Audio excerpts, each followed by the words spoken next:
Hoje nós vamos falar de uma outra vertente da aplicação de inteligência artificial que diz respeito aos investimentos que são feitos em empresas, seja quando essas empresas estão mais maduras e no mercado, sem ações em bolsa, que a gente chama de private equity, e no investimento em empresas que estão ainda no seu nascedouro, sob a forma de semente, o que a gente chama de seed ou de startup.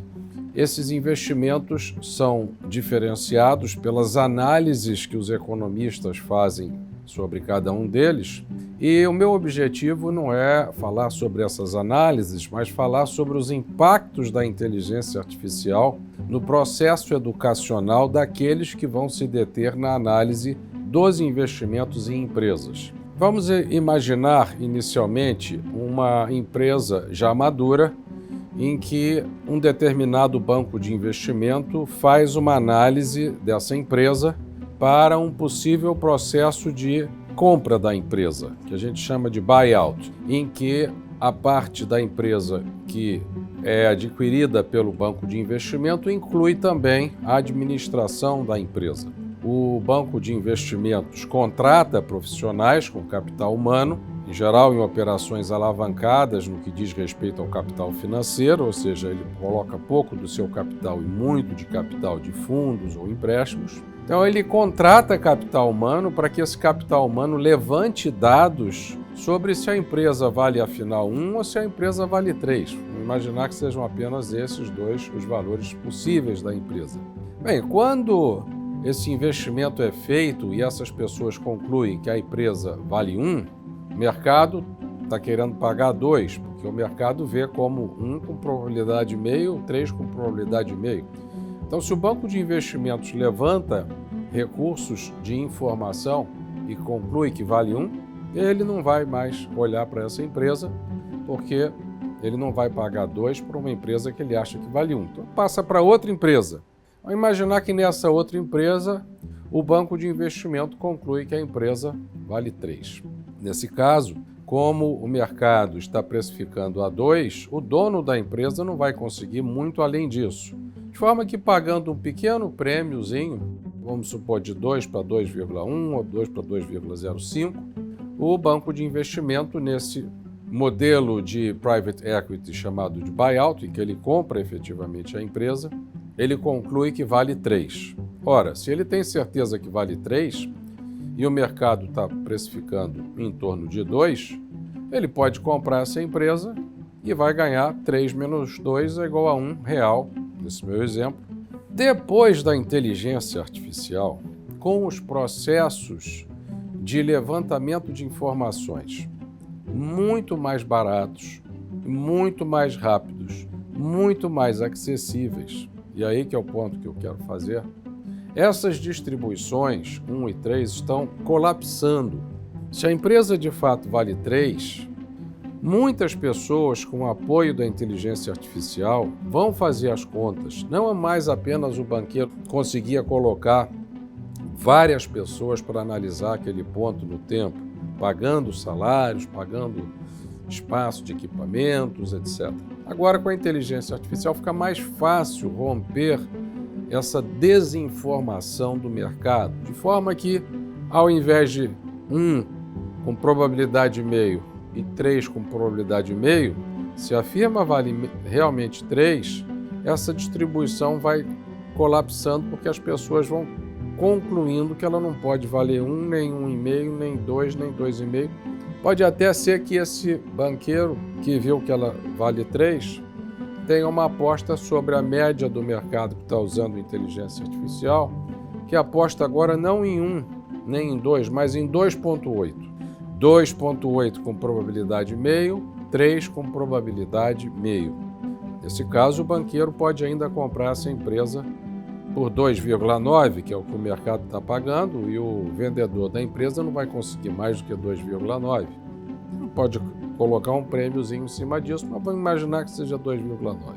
Então, aquele lucro diante da inteligência artificial, que era de 3 menos 2, agora passa para 3 menos 2,9. Portanto, ele cai de 1 para 0,1.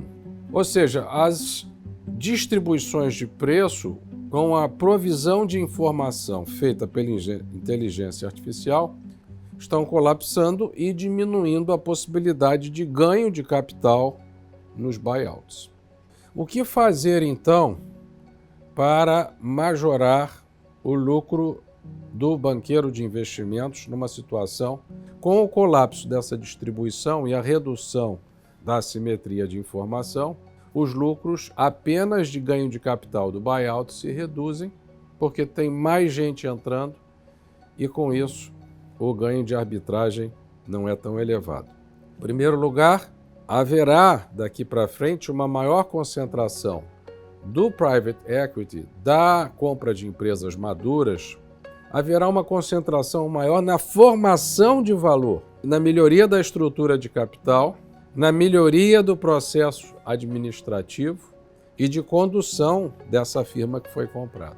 Porque aí, se o lucro era de 3 menos 2,9, o ganho de capital se reduzira de 3 menos 2, que era 1, para 3 menos 2,9, com o colapso da distribuição de preços, agora é 0,1, a gente leva o preço dessa firma, que aparentemente era 3, sem a nova administração, sem a nova estrutura de capital, para 5.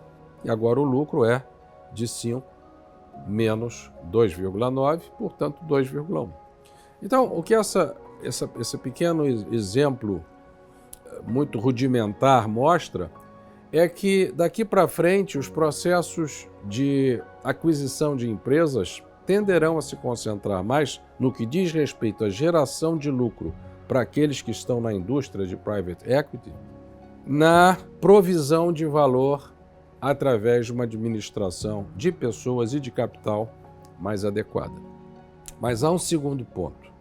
O segundo ponto diz respeito à comparação entre private equity e venture capital. E a grande diferença é que a inteligência artificial consegue trabalhar mais no ramo do risco, que é a private equity, que é a compra de uma empresa já consolidada no mercado, do que com a incerteza que vem com as startups. Então, com a provisão de inteligência artificial, é também provável que aqueles fundos que são levantados com o objetivo de se comprarem empresas migrem mais das empresas consolidadas para as empresas que estão ainda se iniciando. Agora, nesse arcabouço de venture capital, para serem avaliadas, elas precisam muito de componentes que são intrínsecos ao ser humano, que, entretanto, a inteligência artificial, pelo menos, ainda não está conseguindo alcançar. Que ingredientes são esses? A empatia. Conhecer um empresário que está começando o negócio, olhar para ele, olhar para o seu grau de persistência e fazer a pergunta, entre aspas, esse empresário que está começando, ele tem clareza do ramo dele? Ele tem um mínimo de inventividade e inovação? Ele é daquele tipo que faz um foguete aterrissar de ré? Para que se possa fazer uma inferência, não é analisar números que estão na internet, como no caso do risco, da private equity, que a inteligência artificial faz bem. Essa observação da pessoa que está por trás de uma semente, às vezes jovem, muito jovem, e que precisa de capital, precisa de contabilidade, precisa de assessoria jurídica e precisa de aconselhamento, se dá através do exercício da empatia. Se dá através do exercício da indução, não é dedução. E a inteligência artificial ainda não faz isso tão bem quanto fazem os seres humanos. Através do exercício da percepção humana, saber se aquelas pessoas que estão ali, além de conhecerem o mercado, além de uma série de coisas, têm as virtudes essenciais a um empresário. A virtude da persistência, da tenacidade, da modicidade, nem zero nenhum, mas uma coisa intermediária, que vem lá de Aristóteles. A virtude da justiça, no sentido de, como se diz em inglês, fairness, que é ser justo para com divergências dentro da empresa, no seu nascedouro, que são muito usuais e precisam ser conduzidas por aquele que gere o processo de uma forma equânime, justa, vamos dizer assim. E a questão da prudência. A questão da prudência é saber não apenas de forma muito clara e muito estudada aonde se quer chegar, mas também saber de forma muito clara e muito estudada como se vai chegar aonde se quer chegar. É saber qual a estratégia. Isso tudo é um exercício de prudência. Eu acabei de enumerar as 4 virtudes cardeais de São Tomás de Aquino.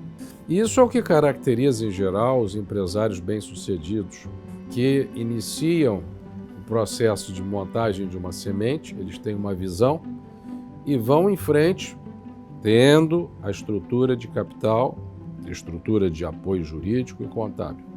E aqueles que estão estudando esse processo devem desenvolver empatia. Daqui para frente, ser humano com ser humano vai pesar mais, porque isso vai determinar uma vantagem comparativa muito grande. Tudo isso que eu falei, no fundo, se resume a essa questão. Os estudos, a educação voltada para o mundo de inteligência artificial, eu dei apenas um exemplo no caso de Private Equity e Venture Capital, tudo isso vai demandar mais do conhecimento do ser humano para com o ser humano. Essa é a mensagem que eu queria passar hoje e que tem a ver, uma vez mais, com a relação entre educação e inteligência artificial, dessa vez aplicada diretamente ao estudo de economia e administração. Muito obrigado.